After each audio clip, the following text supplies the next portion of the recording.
হানাফি বক্তা মিজানুর রহমান আজহারি এত জনপ্রিয়তা অর্জন করার কারণ কি? একজন আলোচক এত জনপ্রিয়তা অর্জন করার কারণ কি? এগুলো তো আপনারা যারা দিচ্ছেন তারা বলবেন, আমরা কিভাবে বলবো? এগুলো আমাদের উত্তর দেওয়ার কিছু নেই। আল্লাহ অনেক মানুষকে জনপ্রিয়তা দেয়, তবে মনে রাখবেন জনপ্রিয়তা কখনো সত্যের মানদণ্ড না। নবী নূহ আলাইহিস সালাম তিনি একজন অনেক বড় আল্লাহর নবী। একটা দুইটা বছর নয়, 950 বছর দাওয়াতি কাজ করেছেন। কত বছর? 950 বছর দাওয়াতি কাজ করেছেন।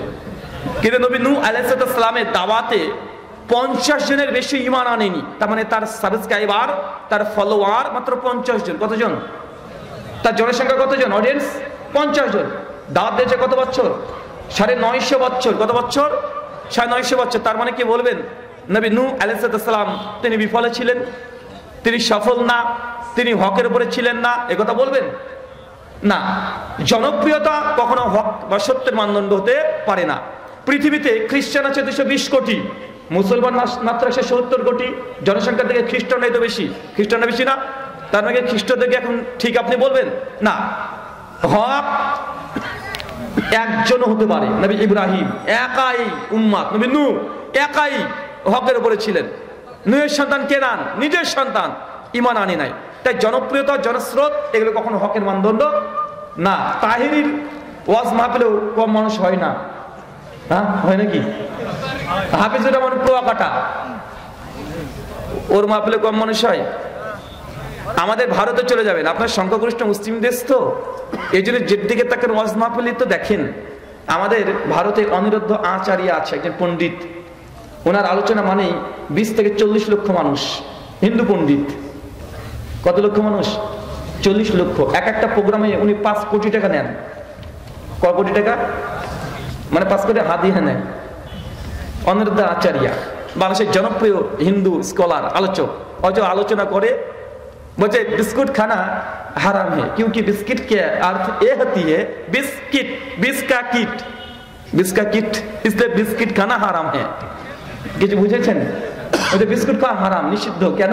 কারণ বিস্কিট মানে বিস্কা কিট, মানে বিষের কিট, মানে পোকামাকড়, তাদের খাওয়া হারাম। মানে এত ফালতু ফালতু কথা বলে, অথচ ওর জনপ্রিয়তা গোটা বাংলা ভারতবর্ষে 140 কোটি মানুষ, 5 কোটি টাকা ওনার ডিমান্ড।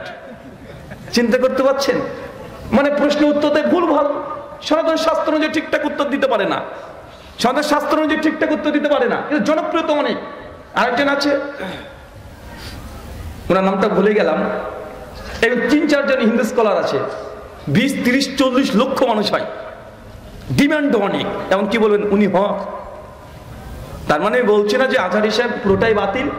মানুষ ঠিক ভুল নিয়ে মানুষ, তারপরেও তদন্ত করেন, গবেষণা করেন, তদন্ত করেন, গবেষণা করেন। এটা আপনার দায়িত্ব। কবরে আমিও আপনার কবরে যাব না, উনিও আপনার কবরে গিয়ে অ্যান্সার করবে না। করবে না কি কথা বলেন?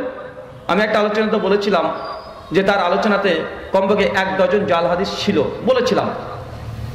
আলহামদুলিল্লাহ তিনি দাওয়াতে কাজ করছেন, আল্লাহ তাকে কবুল করুক। কোরআন এবং সুন্নাহ অনুযায়ী সহি কথাগুলো বলা, মানুষকে শিরিক থেকে দূরে থাকা, তৌহিদের দাওয়াত দেওয়া, সুন্নাতে দাওয়াত দেওয়া, বিদআত থেকে মানুষকে দূরে রাখার কথাগুলো বলুক। এটা একজন দায়ীর কাজ। আল্লাহ সুবহানাহু ওয়া তাআলা তাকে কবুল করে। সকলে বলি আমিন। শুকরান। শেষ করে শেষ করে শেষ আর দিব না। জি বলো। এই পোশাক চেঞ্জ করবে, পোশাক চেঞ্জ করবে, পুমা তোমার পোশাক চেঞ্জ করবে। জি আহলে হাদিসের ইতিহাসটা জানতে চাইছিলাম। প্রসিদ্ধ মাযহাব আমরা জানি 4টি, ইমাম হানাফি, শাফি, মালিকি, হাম্বলি। তো আমাদের আহলে হাদিসরা আমরা যারা বলি মুহাম্মদি বা আহলে হাদিস, আমরা কোন ইমামকে অনুসরণ করি? সূরা বনী ইসরাঈল 17 আয়াত নম্বর 71, ইয়াউমা নাদউ কুল্লা উনাসিন বিইমামিহিম। আল্লাহ বলছেন কিয়ামতের মাঠে প্রত্যেক মানুষ দুনিয়াতে জায়গায় ইমাম নেতা মেনে চলেছে, কিয়ামতের মাঠে আল্লাহ তার পেছনে তুলবেন। ইমাম ইবনে কাসির রাহিমাহুল্লাহ জন্ম 701 হিজরি, মৃত্যু 774 হিজরি, বিখ্যাত গ্রন্থ তাফসীর ইবনে কাসির। এই আয়াতের আলোচনা করতে গিয়ে তিনি লিখছেন শারফে আসহাবিল হাদিস। এই হাদিসে আহলে হাদিসদের শারফ, তাদের ফজিলতকে বর্ণনা করা হয়েছে। কেন? লিয়ান্না ইমামিহিম নবী সাল্লাল্লাহু আলাইহি ওয়াসাল্লাম। কারণ আহলে হাদিসদের দুনিয়াতে কোনো মানুষকে তার ইমাম বানায় নাই, তাদের একজন ইমাম, তার নাম মুহাম্মদ সাল্লাল্লাহু আলাইহি ওয়াসাল্লাম। আহলে হাদিসদের ইমাম কে? কথা বলেন কে? মুহাম্মদ সাল্লাল্লাহু আলাইহি ওয়াসাল্লাম। কোন উম্মতিকে আমরা ইমাম মানাই নাই। আলহামদুলিল্লাহ আহলে হাদিসের সূচনা নবী মুহাম্মদ সাল্লাল্লাহু আলাইহি ওয়াসাল্লাম থেকে। এটা কোনো ব্যক্তি বিশেষ কোনো উম্মতিকে আমরা কেন্দ্র করে আমাদের মানহাজ আমরা গ্রহণ করি নাই। পালিত ছেলে মেয়ে পালিত পালক পিতাকে কি বলে ডাকবে? পালিত ছেলে মেয়ে যে পালন করছে তাকে কি বলবে?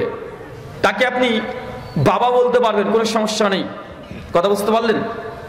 বাবা বলতে পারবেন, কিন্তু পিতৃ পরিচয় দেওয়ার সময়, খাতাতে লেখার সময় ওই পালক পুত্রের আসল পিতার নাম লিখতে হবে। কথাকে বুঝতে পারলেন? মনে বুঝতে পারেননি?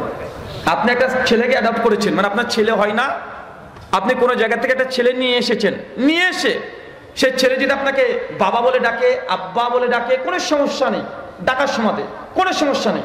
কিন্তু যখন লিখিত জন্ম নিবন্ধ হচ্ছে সেই সময়তে আপনার নাম লিখতে পারবেন না বাবার জায়গায়। কথা কি বুঝতে পারলেন? আর লিখতেও যদি পারেন, পাশে লিখে দিতে পালক পিতা, কি লিখতে হবে? পিতার নাম লিখলেন, তারপর লিখবেন পালক পিতা, আপনার নাম। এখন কথা হচ্ছে এটা কেন আমি তো তাকে পালন করছি, কেন আমার নাম দেওয়া যাবে না? কারণ এটা একটা ক্রাইম। একটা সন্তান, একটা ছেলেকে আপনি জাস্ট তাকে প্রতিপালন করছেন, তার অর্থে এই নয় যে তার মূল আইডেন্টিটি আপনি গায়েব করে দিবেন। এটা কোনো মানবিক কাজ হতে পারে না। হয় কথা বলেন? তার অধিকার আছে তার পিতার নাম জানা, কে তার পিতা এটা জানার অধিকার আছে না নাই? কিন্তু আপনি এটা যদি হাইড করে দেন, শুধু আপনি পালন করছেন বলে তার কাছে মিথ্যা আপনি কথা বলছেন যে আমি তোমার পিতা, এই জন্য ইসলাম এটাকে মানে ক্রিমিনাল ল, এটা ক্রিমিনাল ল এর মধ্যে পড়ে যে আপনি করতে পারবেন না। দুই, এই জন্য পারবেন না আরেকটা দ্বিতীয় কারণ, দেখা যাচ্ছে আপনি যে ছেলেটাকে প্রতিপালন করছেন, ছেলেটা বড় হলো, 20 বছর বয়স হলো, এখন বিয়ে দিতে চান। এখন তার বাপের নাম যদি জানা না থাকে বা বাপের পরিচয় যদি জানা না থাকে, দেখা যাচ্ছে ওই ছেলেটা তার আসল যে বাবা, ওই বাবার কোনো যদি মেয়ে হয়, মেয়ের সঙ্গে বিয়ে বা সম্পর্কতে যুক্ত হতে পারে কি পারে না? কথা বলেন, পারে না? জানা নাই যে ওটা আমার বাবা, তার বাপ পরিচয় দেয়নি যে ওটা তোমার বাবা, এই ছেলেটাও জানে না, কিন্তু একই গ্রামে বাস করতো বা পাশাপাশি শহরে বাস করতো, কিন্তু কলেজ ইউনিভার্সিটিতে গিয়ে দেখছে দুজনের সঙ্গে সম্পর্ক হয়ে গেছে, ভালোবাসায় অ্যাফেয়ার হয়ে যেতে পারে কি পারে না? বিয়ে শাদী হয়ে যেতে পারে কি পারে না? তো এই জন্য পিতার পরিচয় প্রকাশ করা এটা বাধ্যতামূলক। পালক বাবা তার পরিচয় দিবে পালক হিসাবে, কিন্তু এমনি আব্বা বলে ডাকতে পারে, কোনো সমস্যা নেই। শুকরান। বুখারী ও সহিহ মুসলিম হাদিসে ঘোড়া ও গুইসাপ খাওয়ার কথা বলা আছে। যদি এসব হালাল হয় তাহলে মানুষ খায় না কেন? সহিহুল বুখারীতে গুইসাপ খাবার হাদিস পাওয়া যায়, তাহলে মানুষ খায় না কেন? গুইসাপের কথা নেই ভাই, ওটা অনুবাদে ভুল। ওটা আরবিয়ান একটা প্রাণী আছে, আমাদের বাংলাদেশে গুইসাপ বলে, কিন্তু ওটা গুইসাপ না, প্রথম কথা। দ্বিতীয় কথা, হালাল হলেই আপনাকে খেতে হবে এমনটি নয়। ওই হাদিসে সাহাবীরা খেয়েছেন, কিন্তু আল্লাহ নবী তিনি খাননি, তার উচিত হয়নি। খাবার একটা জায়েজ হলেই আপনাকে খেতে হবে, ব্যাপারটা এমনটা নয়। খাবার পাক হলেই আপনাকে খেতে হবে, ব্যাপারটা এমনটা নয়। ভাই বলে তো ঘাস এটা পবিত্র না পবিত্র? এই যে খড়গুলো আছে, বিচুলিগুলো আছে, এটা পাক না না পাক? পাক না? তাহলে আপনি খাবেন নাকি এখন? কি বলেন, খাবেন? মাটি পাক না না পাক?